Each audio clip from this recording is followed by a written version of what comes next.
Giardinera recipe. We need distilled vinegar, cauliflower, thyme and oregano, celery, carrots, chilies, lots of chilies, garlic, distilled vinegar, and we need some vegetable oil also, or you can use soya oil or olive oil. It depends kung anong type na oil ang gusto nyo. And then we cut the vegetables, sorry. And then brine it for overnight with salt and water. After 24 hours, drain.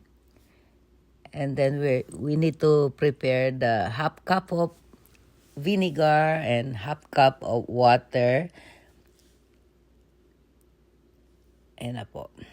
Or a cup, depende sa dami ng vegetables nyo. And then distilled vinegar, thyme, oregano, garlic, and boil it for 5 minutes.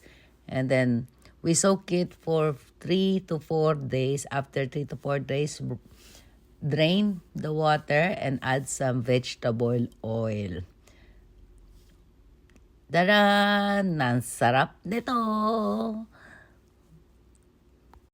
Masarap po ito i-combine sa sandwich, pizza, or anything, the best.